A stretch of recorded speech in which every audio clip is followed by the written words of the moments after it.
Enzo Maresca has started pretty brightly at Leicester City. Matt Elliott and Matty Fryatt are with me, Dan Bates, in the studio to assess that victory as the Foxes make it through to the third round of the Carabao Cup.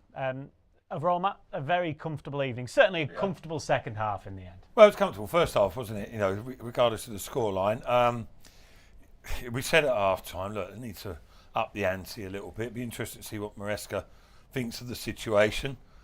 We got our answer, really, didn't we, with the multiple changes, 4 changes. Element of a gamble there. You know, if things went wrong, a couple of injuries, only got the one, James Justin, hopefully not too severe. But I think that was a bit of a statement. It was like, come on, boys, we need to up the game. Some of them probably pre-planned anyway, possibly. But yeah, having said that, even without the changes, which I thought were necessary, certainly I think it was the right way to go.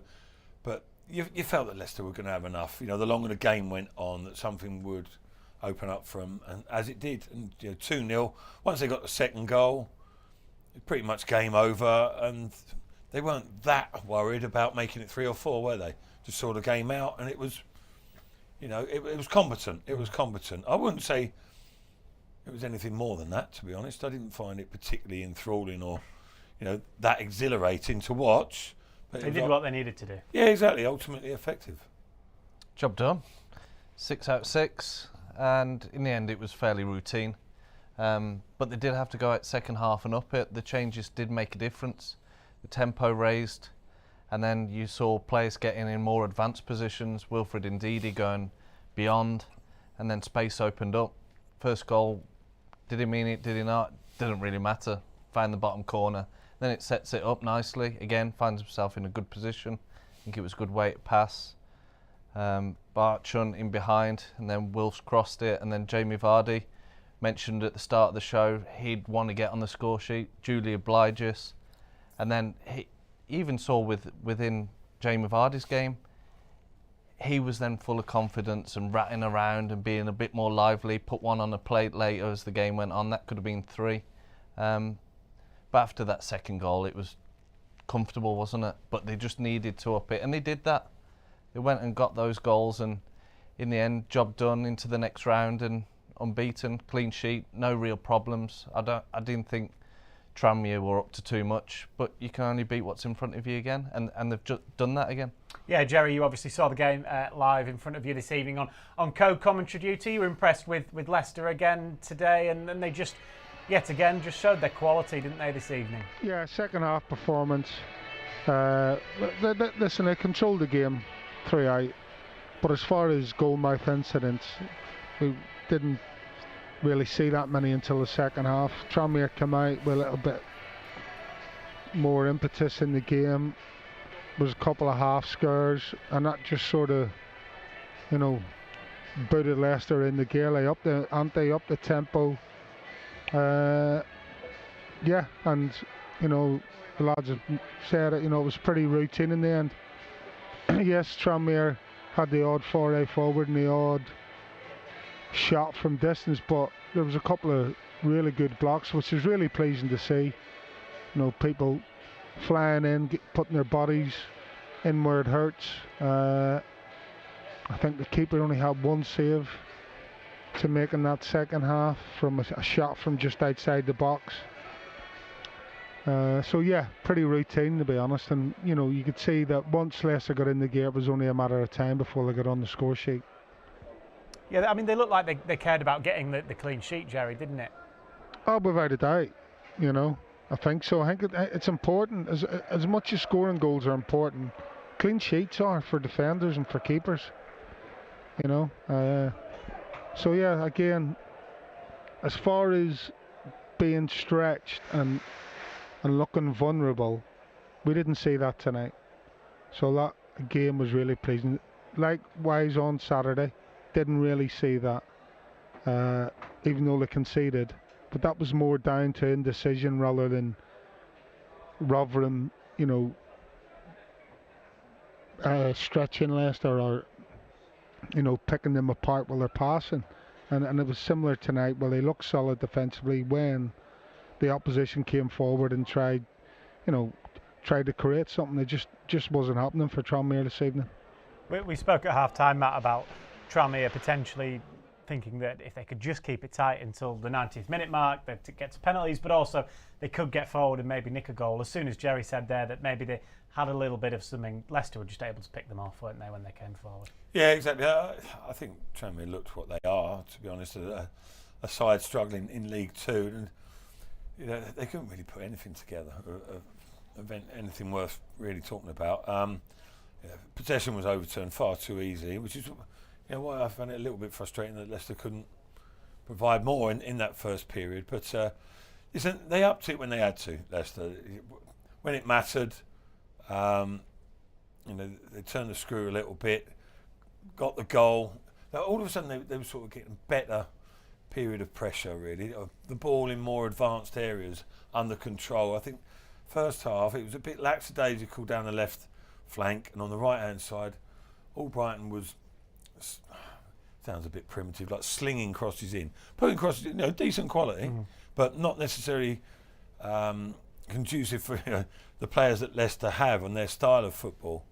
I don't think there was any slur on Albrighton coming off at half-time either. Jerry's right to say that he did well first half. It was probably pre-planned for Younes to come on in that second period.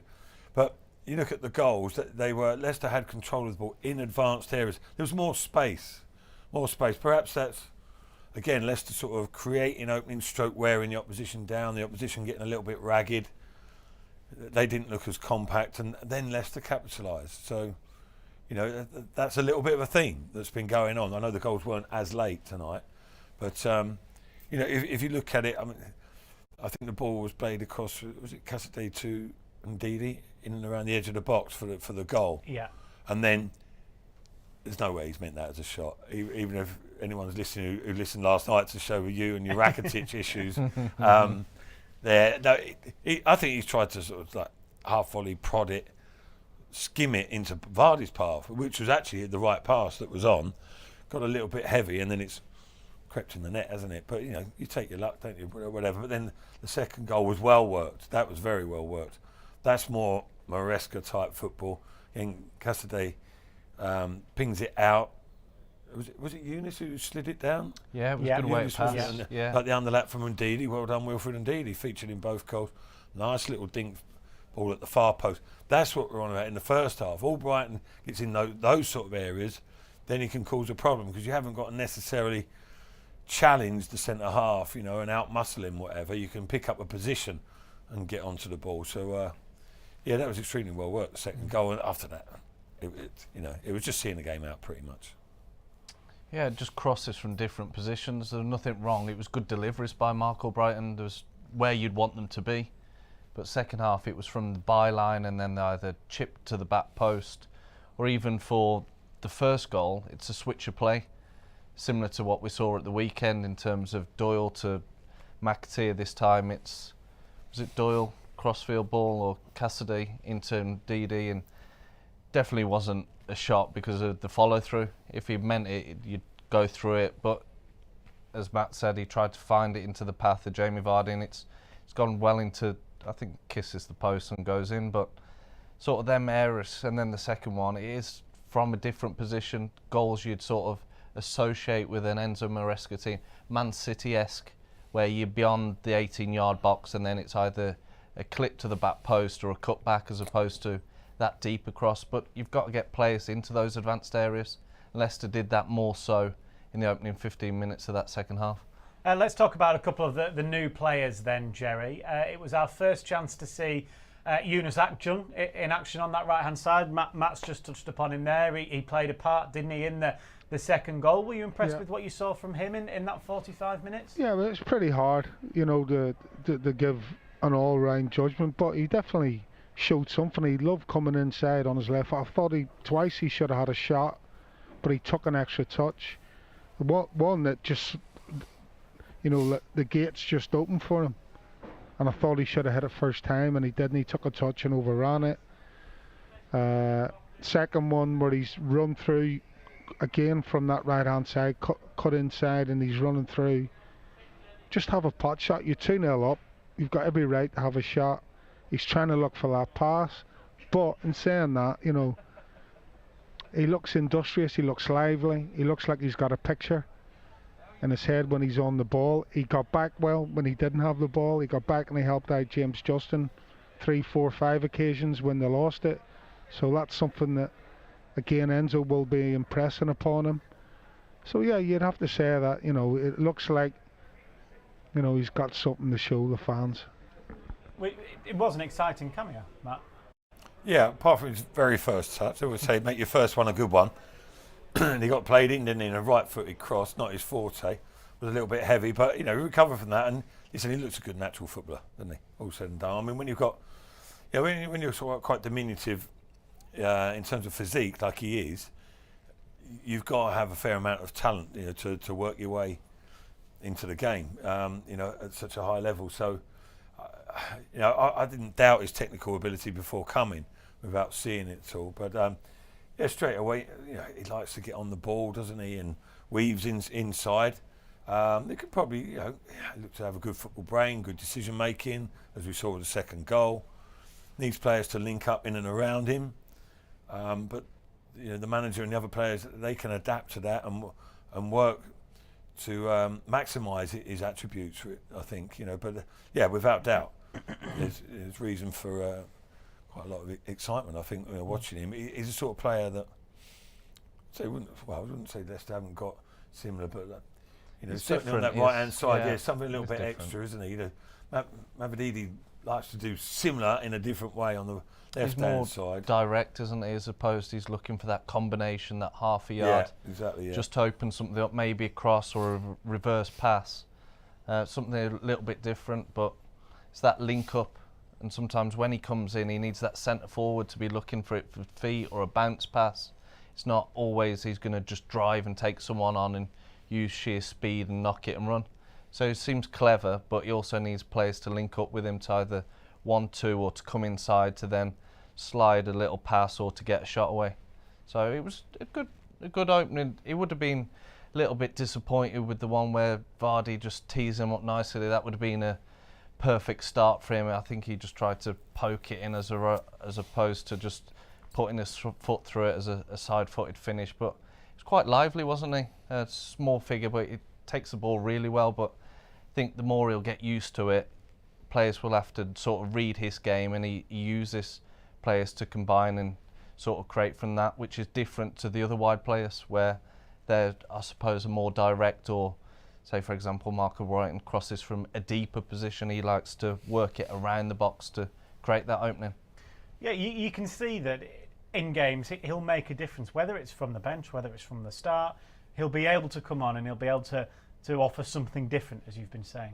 But even that, with the goal, in terms of receiving it and that slide little pass, how often do we see that from a wide player where you slide in either a midfielder who's running through, or possibly, we mentioned at half-time, James Justin going round and creating that overlaps where you just slide in your mate so they can square it across goal, or if that run's tracked, coming inside and maybe trying to curl one into that far corner. So a little bit different. But he was lively.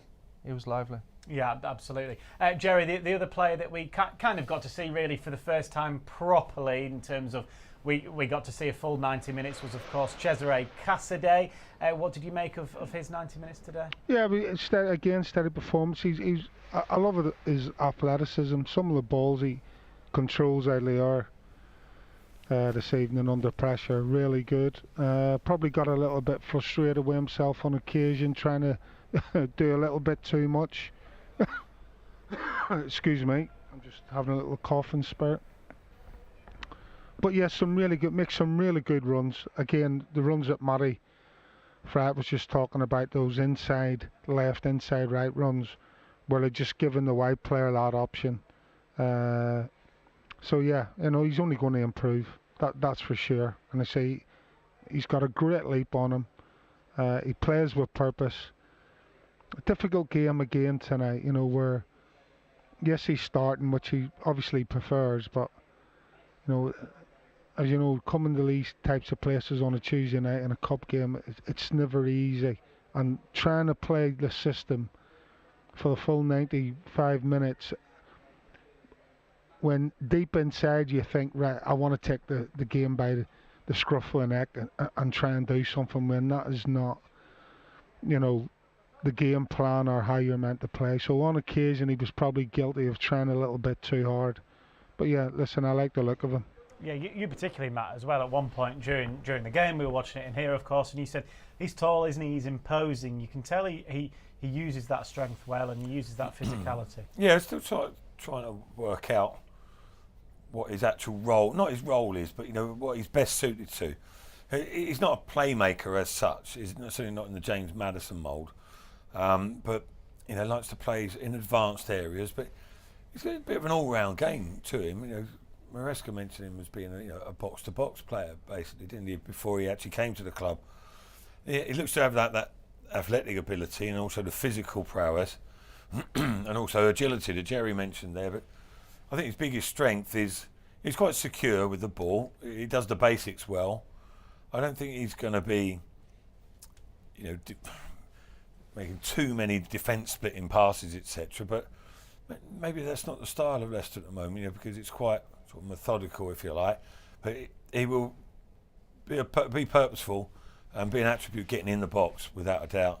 Yeah, he's that extra body, and he makes good runs that weren't found at times. And again, as they become more cohesive as a group, they probably become more and more effective because the players are still adapting to how the other players play. Then we mentioned it there with Eunice, similarly with Cassidy and others. But someone who deserves a quick mention tonight, Wilfred Ndidi. The goal, the assist, and also a decent effort from distance after a set up by Jamie Vardy. So he contributed well. He's put himself right in the mix in terms of team selection for the weekend. Yeah, and Hamza Chowdhury as well, another person to mention in a different role again for him. Yeah, especially first half. I thought he showed intent. He was aggressive to win the ball back, pressurised, did well in terms of filling in at that left back position without the ball, and then on the ball he was neat and tidy, particularly in the first half. As it opened up, yes, there was a little bit more time and space, and then it was a case of pass selection. But all in all, I thought he did a good job in sort of. It is difficult as well when you're sort of in for a game, out for a couple, then back in for a game. But all in all, I think Hamza Chowdhury did well. Which you don't blame him. It's Hamza Chowdhury. You're going to get that sort of performance. Well, exactly. You know what you're getting. He's not too expansive in his game. It was one he tried to ping outside. 50-yard diagonal, sort of sliced it a little bit. Just keep it a bit shorter range, nice and steady. But listen, Hamza's always churning out decent performances when he comes in, does a job, doesn't he? And I think Maresca will appreciate that throughout the course of the season in multiple positions as well. Very useful member of the squad at very least. But the aim for Hamza now is to, he's been on the scene for 3-4 years now. He's got to try and force himself a role, and cement himself somewhere, hasn't he? Easier said than done with things as they are, but I think it'd be very useful cog in Leicester's wheel this campaign. Yeah, you mentioned him at the end of the commentary, Jerry, or you certainly gave your man of the match. Was it to Callum Doyle again? In all 6 of the games that Leicester have played and won this season, he's always impressed. Yeah, I think it was pretty difficult tonight to say, 4 people come off at half time and 4 people come on. You don't too often see that, do you? But yeah, he's steady away.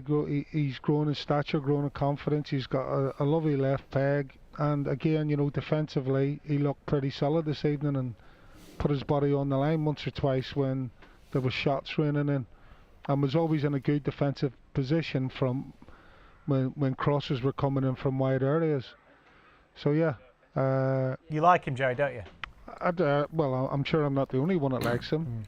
But yeah, I do. I think he's definitely growing on me.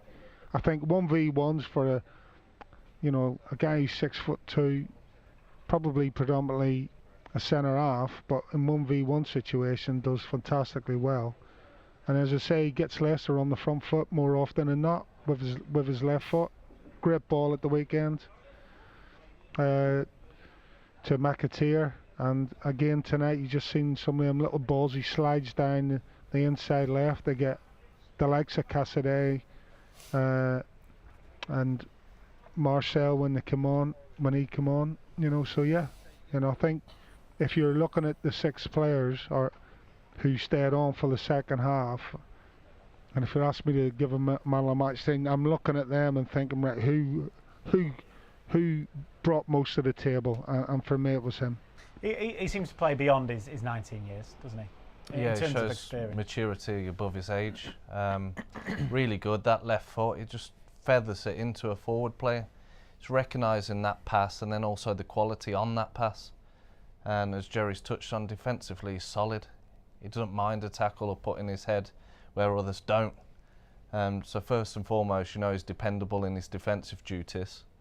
And then on the ball, he's got that little bit of quality to find that forward pass. At times, he'll keep it simple or he will boot it out if needed, but that's what you want as a defender first and foremost. But then if he has got time on the ball or sees a run, he can just play those passes. The weekend you saw the crossfield pass, and then tonight he was just playing it into that channel with a lovely weighted pass. And he's a really good player, and obviously he's only going to improve with time as well, but he looks already so mature and accomplished for such a young player. Feathers, Matty. Word of the evening, I think. There, I enjoyed that. I enjoyed that very much. But it describes perfectly how he plays. Yeah, again, he's another good natural footballer, isn't he? You know, there are different types of units, obviously, but you have to be if you want to play for Enzo Maresca. That's what he likes, natural footballers. I'm going to interrupt you, Matt, It's because all right, we're going to go to that man himself, Callum Doyle, who got Jerry Taggart's man of the match this evening, is preparing to speak to our commentator, Callum, John. congratulations into round 3. How did you rate the performance tonight? Yeah, it was good. Obviously, the first half we didn't get the goal that we wanted, but obviously we've shown in the second half we be patient and get them goals. Goalless at the break. Was that the only disappointment that first half, that you didn't quite finish one of the chances? Yeah, obviously I thought we played well. Obviously we had most of the ball and I think we found spaces, created chances, and it was good, but a bit unfortunate not to be in the lead going into the break. Seemed like the half-time changes may have changed things, or was that words from the managers to get you going in the second half? A bit of both really. Obviously changes like make the game change, so they make good impacts, and I think when you did that today, and obviously the new lad got the ball to them and got at them, and yeah, created our 2 goals really. Seemed to stand out, Yunus. It was only his first showing tonight, but you impressed so far? Yeah, very impressed. Obviously I've seen him on the right hand side cutting in. Thought he was very bright and intelligent, and yeah, can't wait to see him more in the season. Not sure of your view of the goals, but both quality goals, good finishes. Yeah, great finishes. Obviously Wilf, not sure if it's a cross or a finish, but I'll leave that down to him. But yeah, second one, Vards, good goal. Obviously great work down the right hand side and great finish. Does it help when you get 2 goals so quickly after one another, just to settle things down? Yeah, obviously to settle things down, but I think they came after us in the last 10-15. Obviously we felt the pressure and we gave the ball away a bit too easy, but I think altogether it was a good performance, yeah. 6 wins from 6, you're clearly enjoying life as a Leicester player. Yeah, really enjoying it at the moment. Just got to keep going, keep winning, and just keep that mentality going. And in the Carabao Cup, draw will be tomorrow, but no reason why we can't continue the league form in the Cup and go at both? Yeah, I don't see why not. Just keep winning, obviously take it game by game, and it's going to be tough this season with the amount of games that we've got, but like I said, we just take it game by game. Cheers, Colin. Thanks very much. That was Callum Doyle there speaking after the victory this evening up at Prenton Park. He was Jerry Taggart's man of the match this evening. Thoroughly deserved that, and obviously speaking there about winning games and winning breeds, a winning mentality. That's now 6 from 6 for Leicester City. They'll be hoping to make it 7 from 7 on Saturday. Of course, that game is against Hull City here at King Power Stadium. It is a 2 o'clock kickoff. It's a 3 o'clock kickoff rather, Saturday 3 o'clock. That means we'll be live from 2 p.m. with Matchday Live. Matt's having a smirk at me. We've got all the way through to the evening, right at the very end, and had to make a mistake somewhere, didn't we? And then extra time will follow that on Monday evening, where we'll hopefully be talking about another Leicester City victory. But it's been a pretty good start to the season. Thank you very much to Matty Fright and to Matt Elliott for their company in the studio with me this evening. Thank you very much to Jerry, who's travelled, of course, across to the Wirral for the game this evening, where it's been another victory for Enzo Maresca and his Foxes at the start of this season. Good night.